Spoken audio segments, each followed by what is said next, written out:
বুঝলে মন্ত্রী, এই রাজদরবার রাজপ্রাসাদ এখন আর কিছুই ভালো লাগে না।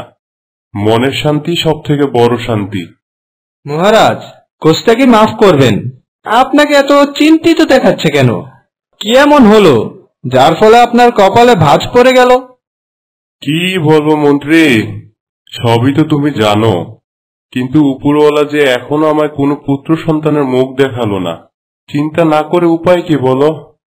এত দুশ্চিন্তা করবেন না মহারাজ, নিশ্চয়ই সঠিক সময়ে আপনি সব কিছু পেয়ে যাবেন। তাই যেন হয়, তাই যেন হয়।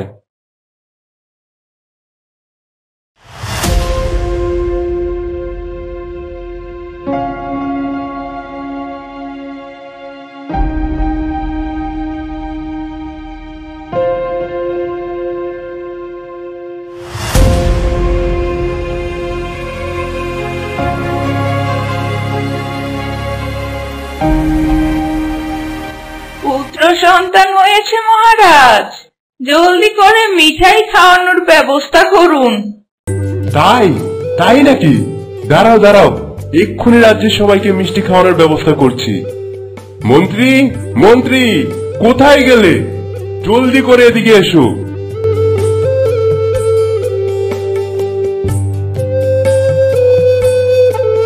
মহারাজ তো আজ আনন্দে আত্মহারা হয়ে যাচ্ছেন।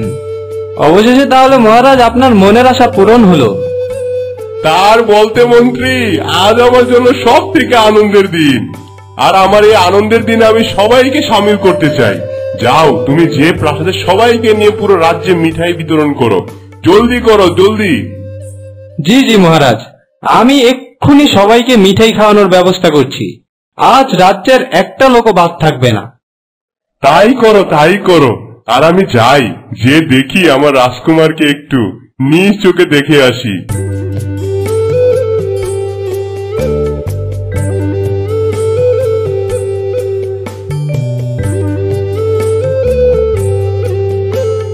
মহারাজ দেখুন, কেমন ফুটফুটে এক পুত্র সন্তান হয়েছে আপনার, ঠিক আপনার মতোই সুন্দর দেখতে।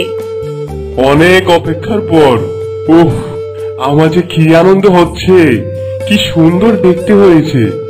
আজ থেকে এই ছেলে আমার সব থেকে প্রিয়। আমি ওর নাম দিলাম অভিরূপ। কি রানী, তুমি কি বলো?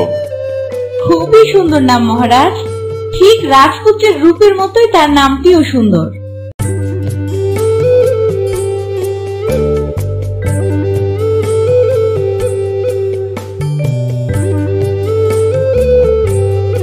বুঝলে মন্ত্রী, রাজকুমার একদিন ঘোড়ার থেকেও দ্রুত দৌড়াবে। এই দেখে নিও, সব কিছু পিছনে ফেলে সবার আগে থাকবে সে। তা তো অবশ্যই মহারাজ, আপনার সন্তান বলে কথা, রূপে গুণে সবার থেকে উপরে তো তাকে থাকতেই হবে। এ কি হলো রাজকুমারের? চলো চলো, যে দেখি আবার কোনো চোট পেল না তো।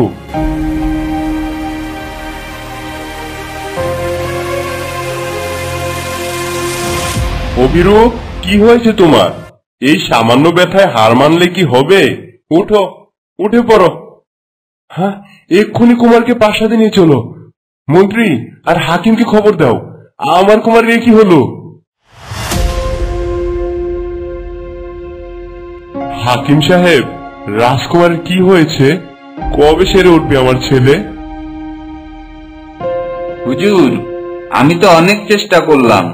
আমি রাজকুমারের রোগ সারাবার চেষ্টা কোনো ত্রুটি করিনি, কিন্তু কোনোভাবেই রাজকুমারের রোগ ধরতে পারছি না। এখন আমি কি করব হাকিম সাহেব? আমাকে দয়া করে কিছু একটা পথ দেখান। হুজুর, পাশের রাজ্যে একজন হেকিম আছে, চিকিৎসা শাস্ত্রে তিনিই আমার শিক্ষক। আপনি তাকে একবার ডাকুন, তিনি হয়তো কুমারকে সুস্থ করে তুলতে পারবে। ঠিক আছে, তাহলে আমি তাই করছি। মন্ত্রী, মন্ত্রী। জি মহারাজ। আপনি কালই পাশের রাজ্যের হাকিমকে নিয়ে আসবেন। আমি আমার পুত্র সন্তানকে সুস্থ দেখতে চাই। যত যাই হোক, আপনি কালই পাশের রাজ্যের হাকিমকে নিয়ে আসবেন।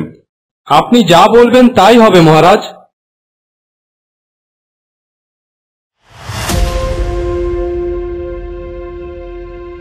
হাকিম সাহেব, কেমন দেখলেন আমার পুত্রকে? মহারাজ, আমি অনেক চেষ্টা করলাম, কিন্তু রাজকুমারের রোগটা তো কোনোভাবেই ধরতে পারছি না। এ কি বলছেন আপনি? আপনার অনেক নাম ডাক শুনেছি, তাই আপনাকে অনেক আশা নিয়ে ডেকেছি। আপনি আমাকে নিরাশ করবেন না। যে করে হোক আপনি আমার পুত্র সন্তানকে সারিয়ে তুলুন। দয়া করুন হাকিম সাহেব, দয়া করুন। কি বলবো মহারাজ, আমার এই চিকিৎসা জীবনে আমি এত জটিল রোগ কখনো দেখি নাই। আপনার ছেলেকে এখন একমাত্র আল্লাহ ছাড়া আর কেউ বাঁচাতে পারবে না। আপনি কুমারের জন্য দোয়া করতে থাকুন, একমাত্র আল্লাহই এখন শেষ ভরসা।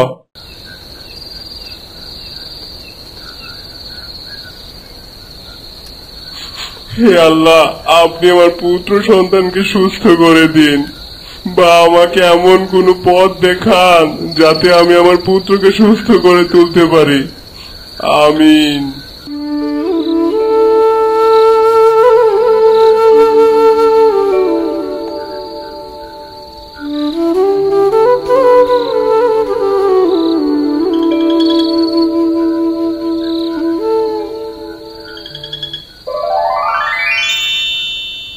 তুমি যদি তোমার পুত্র সন্তানকে সুস্থ করে তুলতে চাও, তাহলে তোমার সবচেয়ে প্রিয় সম্পদকে তোমার ছেলের বিনিময়ে কুরবানি করতে হবে। যদি তোমার প্রিয় সম্পদ কুরবানি করতে পারো, তাহলেই তোমার ছেলে সুস্থ হয়ে উঠবে।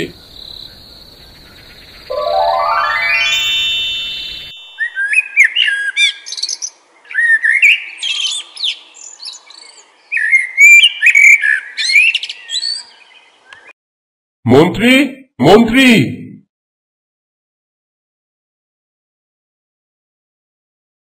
জি মহারাজ। আমি আমার ছেলেকে সুস্থ করার উপায় পেয়েছি। আমার ছেলেকে সুস্থ করার জন্য আমাকে আমার প্রিয় জিনিস কুরবানি করতে হবে। আপনি যান, এখনই আমার অস্তাবল থেকে 100 ঘোড়া এবং 1000 গবাদি পশু প্রাসাদের মধ্যে দান করে দিন। সেই সাথে এই বছরের সকল খাজনা মকুব করার ঘোষণা করে দেন। এবার আমার সন্তান সুস্থ হবে নিশ্চয়ই। আমি আপনার কথা মতো এক্ষুনি কাজ করছি মহারাজ, আপনি কোনো চিন্তা করবেন না।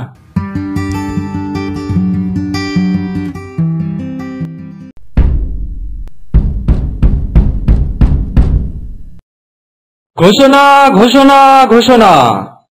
আমাদের মহারাজ রাজকুমারের সুস্থতা কামনায় রাজ্যের সকল প্রজাদের 1 বছরের সকল খাজনা মওকুফ করে দিয়েছেন এবং আপনাদের সকলকে রাজকুমারের সুস্থতার জন্য দোয়া করতে বলেছেন।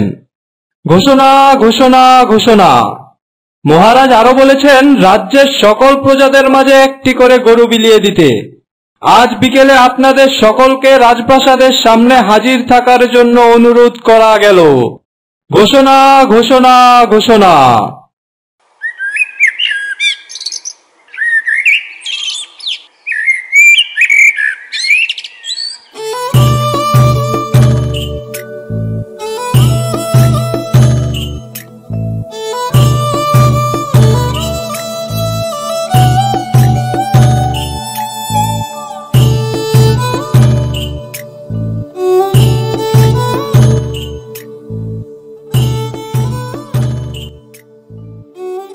হাকিম সাহেব, আমার ছেলে কি আর কোনোদিন সুস্থ হয়ে উঠবে না? আমি তো তার সুস্থতার জন্য কম চেষ্টা করলাম না। আশেপাশে সকল রাজ্যের সকল হাকিম দরবার দিয়ে চিকিৎসা করালাম এবং স্বপ্নে প্রাপ্ত আদেশ মোতাবেক আমার প্রিয় সম্পদ দান করলাম। তারপরও কেন রাজকুমার সুস্থ হয়ে উঠছে না, আমাকে বলবেন? মহারাজ, আপনি অনেক কিছু দান করেছেন, তবে আপনার সে দান হয়তো খোদার দরবারে কবুল হয়নি। আপনি খুঁজে দেখুন, আপনার নিশ্চয়ই এমন কোন সম্পদ আছে যে সম্পদ আপনার সব থেকে প্রিয়।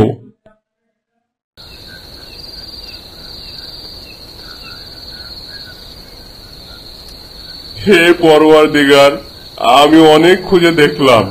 আমার কাছে আমার সবচেয়ে প্রিয় সম্পদ হচ্ছে আমার জীবন। আমি আমার সন্তানের জীবনের জন্য আমার জীবন দিতেও প্রস্তুত। আপনি আমার জীবনের বিনিময়ে আমার সন্তানের জীবন ফিরিয়ে দিন মাবুদ। আমিন।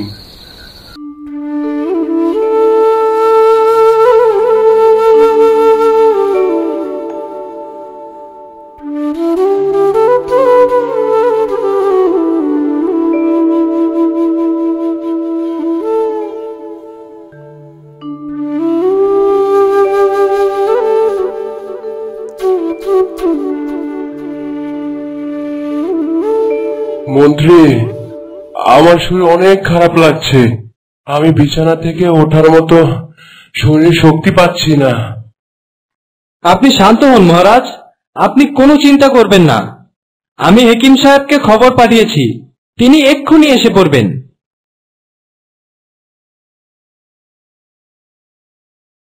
পিতাজি, এই যে দেখুন, আমি সুস্থ হয়ে গেছি। এখন আমি একা একাই হাঁটাচলা করতে পারছি। দেখুন আপনারা, সৃষ্টিকর্তা আমার দোয়া কবুল করেছে। আমার সব থেকে প্রিয় সম্পদ তিনি গ্রহণ করেছেন, আর আমার সন্তানকে তিনি ফিরিয়ে দিয়েছেন। সত্যি মহারাজ, আপনি একজন মহান পিতা। আপনি নিজের জীবনের বিনিময়ে সন্তানকে বাঁচালেন। আপনার এই ত্যাগ, এই কুরবানি আমাদের রাজ্যের মানুষ কখনো ভুলবে না।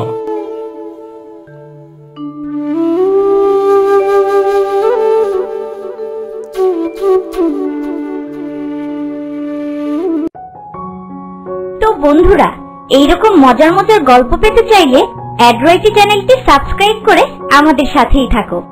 লাইক, কমেন্ট, শেয়ার দিতে ভুলো না যেন। আর পরবর্তী গল্প দেখার জন্য আমন্ত্রণ রইল। ধন্যবাদ।